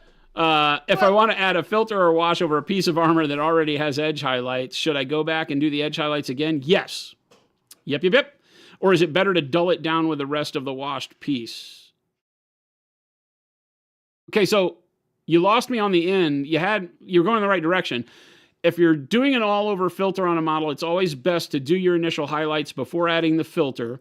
Let the filter go over the top of all of those highlights, so it darkens those highlights up, but they still remain contrast along the edges or wherever those highlights existed. And then go back and dial them in again. But let's say, I've done, have you posted any of the videos where I talk about the 50-50, the 50% painting? Have those made it to the YouTube yet? Not yet. So I talk a lot about painting in terms of when you layer paint. And this is true of a lot of techniques. Like as you go through your painting process, you'll put a coat of paint on, right? Yeah. The whole model. And then when you come back, if you want to highlight that area, you're not going to paint the highlight over the whole area. That doesn't make sense. You only paint the highlight over half of the area so that your darker color in the background shows through, and your next color, and then your next color, and your next color. And you keep layering this way until you run out of space. You can't put any more paint on because each of your layers covers a smaller amount of area. So with edge highlighting, it's the same thing. Imagine that you go in and you put on, you highlight this edge, right? Then you go through and you put a filter over it, and that filter darkens it up. Let's do this real quick. Let's just grab a... Yeah, this, just so that everybody's aware, this is one that is coming. It's coming out. Okay. Yes. We don't have it up yet, but I know I've done this a million this. times. So. Yep. This is something that has been asked many times, and is a clip that I have coming for you guys. So imagine I do a filter over this color. I'll just do a really quick brown filter over this, right? So if I do a filter over the model the paint's still wet, that probably wasn't a great idea. It's hard to glaze on your hand because the paint never dries. There, now the paint's dry. Right? If I come back and I do a filter over that line like that, right? Now you've darkened up your highlights and the rest of the model, but it means that you can come back with that highlight and dial that line in again. Maybe you leave it dark on this edge, and as it comes this way and gets brighter, you come back and you re-highlight just this end here. So now you have a blended highlight. You've got a darker highlight leading to a bright highlight. You don't go over the whole thing. Don't do this whole line again, right? Just do one end of it that moves towards your brightest spot. So the filter turns your bright highlight color into a mid-tone highlight, and then go back with that same color and do half of that line or 3/4 of it, whatever the model makes sense to do. Yeah, Kelty, 49, 50, whatever it takes. And yes, just so that you're all aware, that is one that I have an extended clip coming out. It is in my backlog of content. So yes, that one is going to be coming out soon. You say, Chris, were you ready to be dunked on like that? I know. I thought it was Little Billy. I didn't even finish reading it. I just knew Chris had to be slammed somewhere in there, so I did it for him. Little did I know that Little Billy had broken away from his standard shtick and left me out on an island to myself being mean to Chris. Yes, Chris, I feel the need to apologize to you because I think much more highly of you than what my previous statement allowed to be visible to the outside world. I accept your apology. Lies. Lies. Little Billy says we're all in this together. Modern hobbies, do you paint most by rules and techniques you learned over the years, or are you painting mostly by feeling and visions in your head? Yes, by the craziness in my head, 100%. Well, it's a combo, right? Because I can only use the tools I know, so those are what I've collected over the years. I haven't taken classes. Well, my version of classes was watching other painters, and then, I'm old. So back in my day, there was no internet. So before you whippersnappers had all your fandangled technology, I was having to read like books at the hobby store, and there were very few of them. But there were great people like Shepard Payne out making tremendous books, and I was watching how and learning how people were doing it. Much fewer techniques, or maybe more techniques, because you had to create techniques because there weren't products that did it. Nowadays, we have more products, so you don't need as many techniques, maybe, but it's always good to have them. And so I would take those and, as a kid, you're just like filling your head with knowledge, and you're like, oh, I want to do that, I want to do that, I want to do that. And some of it I was good at, some of it sucked, and I hated it. But I would always kind of remember it. Some techniques I've gone back to. Airbrushing, I was never good at airbrushing early on, even for base coats. The airbrush I had was horrible. So the technology did not allow me to experience a good time with it. You needed to know more than I did as a kid. Later on, when I went back to airbrush, I was like, oh my God, why did I ever get mad at this? Well, it's because I had a crappy airbrush. But, keeping all those techniques and trying to visit them enough so that you keep them fresh, so you know how to do them, is important. So sometimes I'll sit down with a model and say, I want to do this particular technique. Chris and I will talk about it. He'll say, hey, you know what we should do? We should do a vehicle. And we'll say, okay, well, let's pick this tank. And then he and I will sit down and say, how do you want to go about doing this tank? Yeah. And I'll walk through the steps I'm going to take so that he can see and visualize what kind of content we can create out of it. And so in that situation, I'm like, here are some techniques I know we haven't shown on stream in a long time or had never talked about that I think would really help people paint a vehicle quick. And we'll focus on technique. But if I just pick up a model like Sanguinius that I'm just excited to paint, and I'm like, to hell with all the technique, I just want to paint this model because it's bitching, then all of a sudden it really is just what's in my head, right? Yeah. The craziness in my head just becomes live on the model as we go. And I choose the technique based on, what it really needs is some crazy rainbow colors in the wings. So I'm going to do it like this. And we talk that out loud on stream. I'm doing the gold totally different than you normally see me paint non-metallic. I'm starting with my highlights and my reflection spots, and then building backwards and forwards in that seesaw manner to get to a finish line, right? So we're going, if you want to super zoom in on this, for those of you that haven't been around, you see how rough my non-metallic metal is right now as I'm just kind of sketching in my lines on where my bright spots would be, and I'm not worried about blending. I'm not worried about anything right now. But, when you pull back to the 3-foot test, it already looks shiny. Right up close, it looks really rough. That's 3 foot, right? But when you pull back, you can already get the feel of non-metallic metal on here. And then now I'm going back and I'll redefine my blends and smooth it out where it needs to be and add more color as I go, as opposed to building up like what you normally see me do, where I just start from the dark colors, end at the light colors, and it's done, right? So sometimes I'll pick a technique out of my brain that I haven't shown in a long time or I've never talked about, so that people can maybe have another chance to have a light bulb go off. Not everybody gets it with every technique that you do, right? It's like when you want to, Little Billy asking if he applies a filter, saying that applying a filter is a broad term. It's not a single technique. How are you applying the filter? You can use washes. You can use something like noosh. You can glaze, right? You can layer. So there's all sorts of ways to put a filter on a model that are different techniques that achieve the same goal. And so with this art form of painting in miniature, I like to try to show as many of those techniques that I know of that exist in the world, because one of them will hopefully speak to you. One of them will be like, I can do that. I might glaze a bunch and get a result that you're like, I can't make that happen. I'm super frustrated. But I might show you something else where you go, oh my God, that looks so much easier than glazing. And you go do it and it works. So you'll see us do the same. You'll see us reach the same conclusion in a lot of different ways on this channel as we're really trying to provoke your brain into getting the light bulb to go off. It's more like Bob Ross, who creates more and more stuff on his paints over the time he is painting it. Yeah, and his wet on wet technique is interesting because with oils, you get that freedom of, I just want to turn this thing I got over here into a tree. Yeah. With acrylics, not as easy, especially not when we're working with 3D, but it is the same mentality. The work in 3D is always interesting because I call it collaborative artwork. A sculptor provides us with an image, we then work into that image, right? It's like coloring a comic book panel that's already drawn by another artist. That artist has provided us with the initial process and vision, but our color can add so much more to it that tells the story in full, right? A lot of the story is told in the model, from its pose and what the model is and how it looks. Is it screaming? Does it have a sword? You can get a passionate response to just the physical product. But once you put color on it, you're now adding more emotion to it than it already had. And so you're building, but there's not as much ability to change because the sculpt is already locked in. I can't erase his wings on this model and say, nope, I don't like the fact that he has wings, and just paint the background over him, right? So it's a little bit different, but same, principle of within the confines and the lines of that the model provides me, I can do anything I want. I could right now determine that I really want his armor to be copper, and we could do a filter over the top of the armor and turn it copper, So world's your oyster at that point. I could snap the wings off, but that's not what we're talking about. Source does, I will kill you. I will come to your house and kill you. Still waiting for you to slap chop so it can click for me.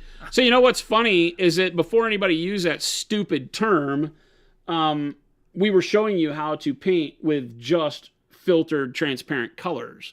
We painted two. Jen did one and I did one, and in an hour and a half we both were able to create for the night, I forget what they're called, the night horror army for Kings of War. I painted the big brute guy, and I just did black and white base on him, and then used our transparent colors to do filtered color over the top, and showed you how you can paint that really quick, because that's really what we're talking about. We're talking about pre-highlighting a model with value, meaning your shadows and your highlights are done in black and white. Typically when we say we paint in value sketch, we're talking black and white. You can also do it in color, and that can help push your model closer to the finish line early. But when you're value sketching, you prime it black, and then you go back over it with white to pick out the areas that are facing your light source. You do the white thin at first, and then over a bigger area, like in a zenithal prime manner, so that you get more of a gray as the white lays over the black, and that's your midtone. And then you go back with white, and you paint in the details of where the light source is really shining on the uppermost parts of your model. Now you've got a value sketch. You know how your shadows fall. You know where your contrast is supposed to be. Well, most times you're just painting over that value sketch with other colors. That value sketch is just kind of a paint by numbers effect that shows you, okay, I need to paint my brighter colors here, my darker colors here, and then you just paint over it. And by the time your model's done, you don't know that you ever did that. What happens if you use less opacity, like washes, speed paints, or transparent paints? Now you can retain that contrast on the model. That black and that white show through. And so that does a lot of the heavy lifting for you, because if you take that black and white model and you put a coat of blue on it, you now have like 4 shades of blue. You've got a very dark blue where it sits on the darkest recesses of black, a little bit brighter where it goes on the gray, a little bit brighter as that gray turns to white, and the brightest blue on the top of the white parts. So now it looks like you've done a lot more painting than you really did, which is the inherent value of that technique, that pre-highlighting technique, and then using filters. Right? So it's filters and pre-highlights. Here's like a question then. This is something that's common, and I'll have you answer it in like the short form. Like, what slap chop? Debunk that a little bit again for us. Like, well, there's no debunking it. It's just a silly term for a process that's always existed, but the person didn't know it. Right? So it's like an aha moment when you stumble into a thing that has existed for 100 years, but you've never been exposed to it. And so you think you've created it and create a name for it. That's the only silliness behind it. There's no debunking it. It's a good paint scheme. Okay. Or a good paint method. That was more of a question of like, okay, why is it so popular right now, you think? You, Jason, why is slap chop so popular right now? It brought to life speed paints. So when the world was introduced to underpainting value sketches and then filtering over the top, it really put a lot of muscle behind the speed paint type products, our transparent paints, GW's contrast paints. When they first came out with them, they said, hey, paint your model with this what is it, ghoul flesh or gray or wolfkin, whatever the heck spray can colors they had, which was kind of a mid-tone gray or white or bone color, and then you'd put a yellow over the top and bam, Imperial Fists. But it never had enough contrast to feel real. It felt very dipped in color. And so it took a lot of effort to make that process feel good. It was fast, but it didn't look good. And so then you add in value sketches underneath. So you take that same model that you sprayed with the bone color and then did the speed paint on top of, you get a result. That result is quick and puts an army on the table. If you did black primer and then the bone like you did in our zenithal priming videos. So Chris did a couple of videos for the Color Forge that you've probably seen out there where he's done like one of the Soulblight Graveyard or one of the Flesh Eater Quartz ghouls with wings, and he paints it with the red and then with a sanguine red and then goes back over that with white bone, right? And so now you get this really cool like red glowy shadow and this real pale flesh tone over the top, and now your model's on its way. Well, now you can imagine if you did like a brown wash over the top of that, now your model's nearly done. You get this kind of crazy flesh tone and shadows all together. So that's why that really took off, because once you have a value sketch, you've got that deep shadow and that mid-tone highlight baked on.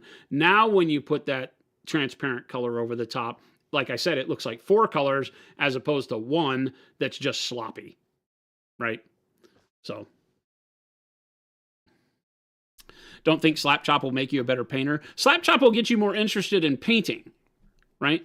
I think that speed paint, whether you're using value sketch undertones or just going over a bright primer, it will have you happy about the hobby quicker than you may get to if you're not familiar with painting in general. There's so many people that come to the hobby, and I love that we call our hobby the hobby. I love that. I've done it for years. But a lot of people come to the hobby because they want to play these games. They played Space Marine 2 as a video game, and they're super hype on the lore. And so whatever we can do to kind of keep people energized early when you start switching to physical models is key, because it ain't as easy as it looks, right? Building a dreadnought is not a simple task. It's not like putting a snap together Gundam model together. A Gundam with 1 million pieces is not as frustrating as some of the GW models, right? And GW is getting better at that, but other companies still have the same problem. Models are tough to put together. You're really excited about it, but you get it together and it's all glue stained and your fingers are stuck together. So that whole process, if we can make it to where you achieve an end goal quicker and easier, I'm all for it, because it keeps people excited about the hobby. And then they come here and they learn to paint in a real way, and hopefully they stick with it. Can you use Noosh for blending on cleaner style models, or is it more specifically for weathering? So Noosh is a subtractive painting medium, meaning that it's something you add to paint so that your paint, when applied, can be removed. Subtractive. Does that make sense? Washes, normal paint, all the things you're used to are additive, meaning that you mix them how you want, you put them on the model, and they're meant to stay. Right? Most of our 99.9% of our painting, if it comes off the model, is a bad thing. Noosh is meant to give you more time to move the paint around on the model in a subtractive way. So you can glop it on and then remove it. It leaves a little bit of filter, goes into the cracks, whatever, but you can clean it off. Put a spot on there and wipe it, and you take most of the paint off, but you leave a little streak, right? As opposed to having to find the technique to put the paint on and draw the streak and have it feel natural, which is really tough. Right? Because your hand making a streak is not the way things really work. Whereas a wipe is random enough in how it grabs and moves the paint that now it feels more realistic. So that subtractive medium is made for weathering. Now, when you say, right, that you want to blend in a cleaner style, you could play with Noosh and get some really crazy blending out of it, because it allows you to kind of wet blend for longer, because it turns acrylic into a pseudo oil dry time. But you got to be careful, because it does move the paint a lot. So as you're blending, you're moving the paint more. None of it's sticking to the model the way you're used to. So you'd have to play around with it to see if it can pull off what you want. But I would say think of it first as a weathering and filtering tool, and then see if you can make it do other things that meet your expectations.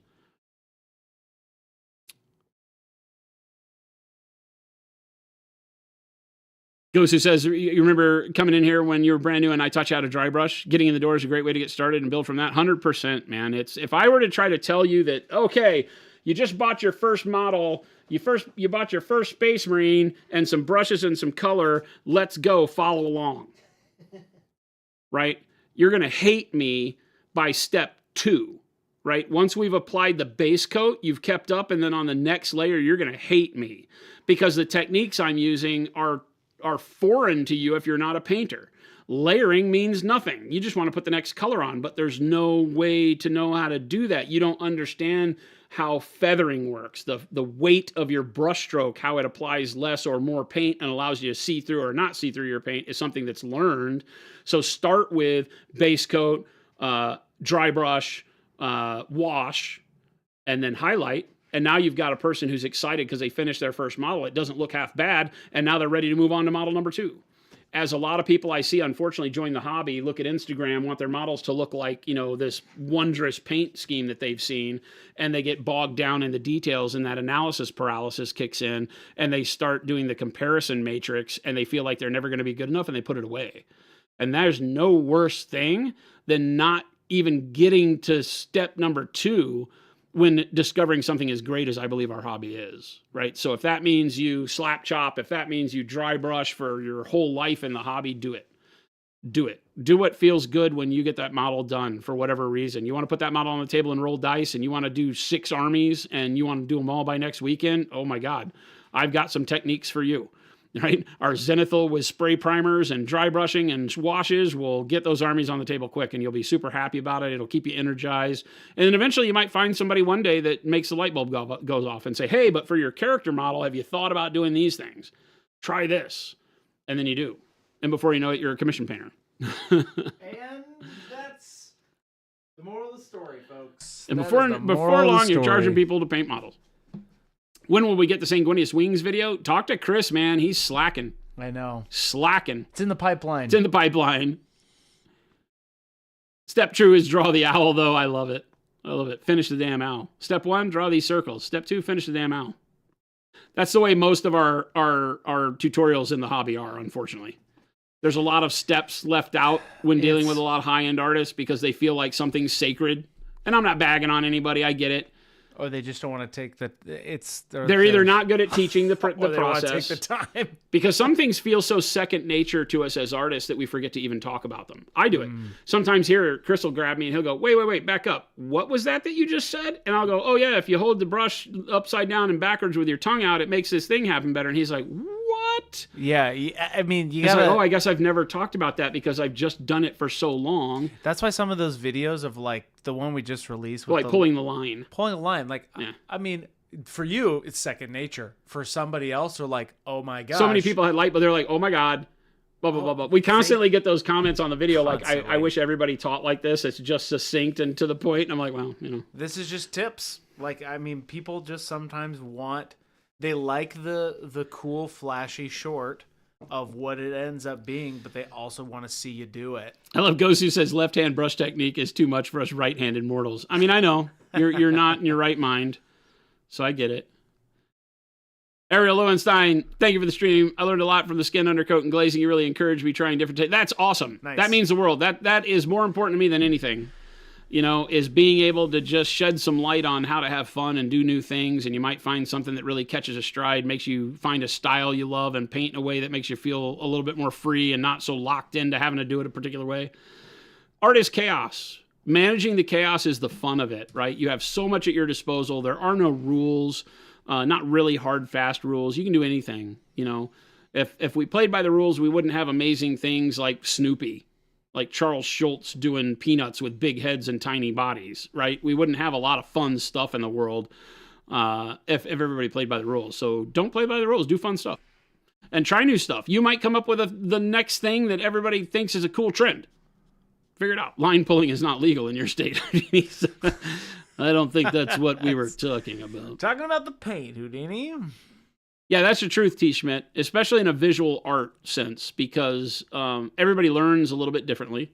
So sometimes the way it's spoken will be the method. Sometimes the visual that you show them will be the method. Sometimes it's them having to touch the model to the brush before they get it. And that's always tough, is figuring out the right one, number one, for you, and number two, for me, how to talk about it. That's why we repeat the same thing over and over and over, just using different words. That's right. That's what I say the stream is. The stream is the same damn thing every day, right? Spoken in 365 different ways. That's just what we do, right? That's just how it goes, man. Royal Purple. Ba-da-ba-da.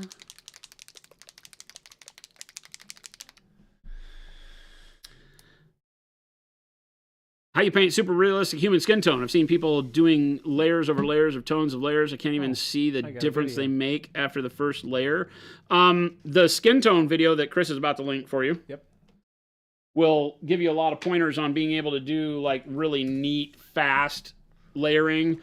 It's what I did on this model where I started with royal purple, burnt red, or red oxide, and bright yellow green, and then I glazed the skin tone over the top. So that skin is 5 colors, right? But it has a lot more depth to it than just the 5 colors because of how we layered the reds and the greens and the purples as being ways to represent blood and tissue under the skin. Skin is a translucent material. You're not just seeing the skin color, you're seeing what's under it. Veins and things, my grandmother called it, right? Red is blood vessels and the veins and arteries and things of that nature. The fatty cells, right? All of the skin. And so the skin itself, if you were to take it off, you could shine a light through it, right? It's not opaque. And so how do you paint that? How do you get that realism? Well, starting with these colors that are underneath the skin and then painting the skin tone over the top is the way to do it best to get that. You can also blend these colors. You could have a base skin tone like tan flesh or whatever my pale skin tone is. And then you can mix a little bit of magenta into it to get the reddish and paint that in that area. You know, a little bit of purple and paint it in, or a little bit of green and paint in the veins and things like that. So you can do it that way too. That tends to be a little bit more detailed, take a little bit longer. Whereas the glazing method, if you can get good at painting thin, is fantastic for just blowing and going. And gives you great results and can be done at every scale. You can do a Space Marine's face that way.